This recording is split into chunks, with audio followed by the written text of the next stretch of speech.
I'm a paediatric physiotherapist. I've been working with children with special needs since 1996 and I love the work that I do. I've been working with Playskill since 2005 really, which was when I got the vision for Playskill.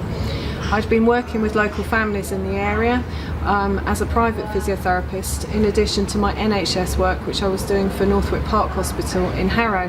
When I went round local families I realised that many of them are very isolated and worried about lots of different things that I couldn't really address as a private physiotherapist, and at that point in time I decided I needed to do something else.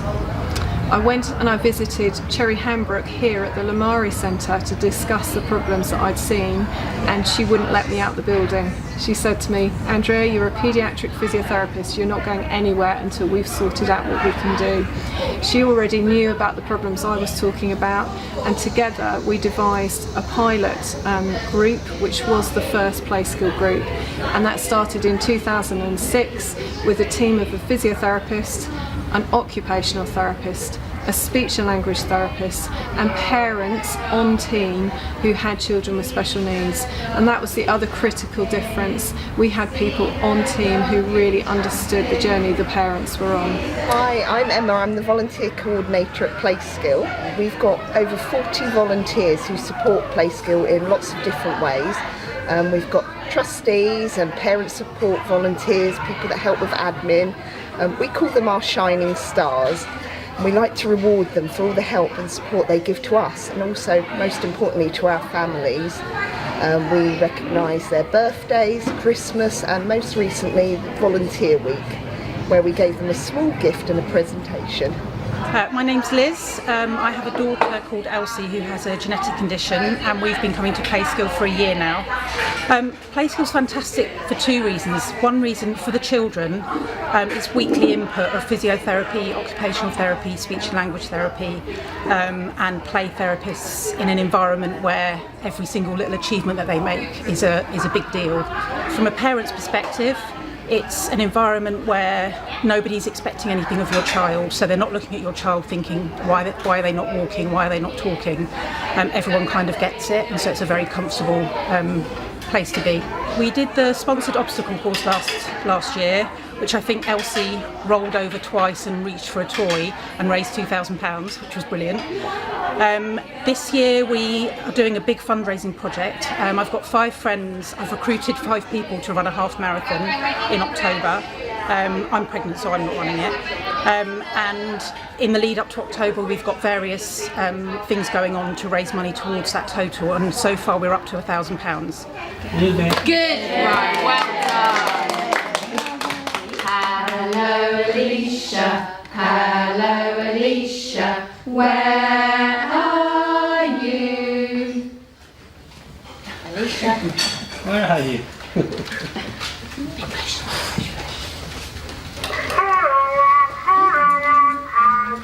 Hello Alicia. Alicia, did you want some more? More? Alicia? More. You want more? You want more? Go. Hello, Alicia. Hello. So I'm Sneha Blair, I'm the fundraiser for Playskill. I work on a part-time basis and what we're trying to do is we try and gather the funds to help Playskill run. So it's a free group for everybody that comes here, so families don't have to pay anything to come. We get no statutory funding. We are supported quite generously by the Big Lottery Fund and also by Children in Need, which is brilliant. Big Lottery Fund support 4 of our groups and Children in Need support 1 of our groups that we've got out of the 5 that we've got at the moment.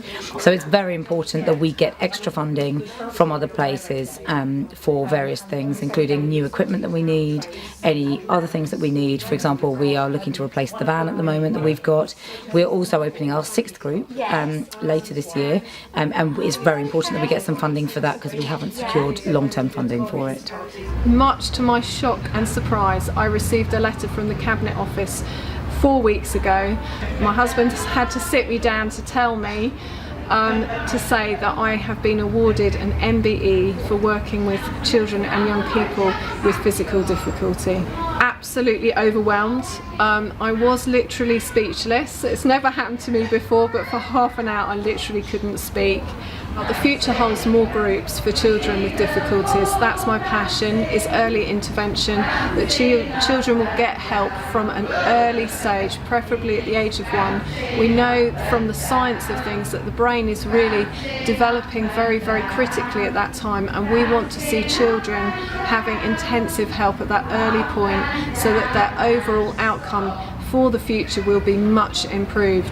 So my aim is to develop further groups, preferably all around the country over time, and that's the message I want to get out. Around Watford, what we always need is trustees. We need people who are happy to help with volunteering. We have a fantastic team of volunteers and they are essential to the running of the charity.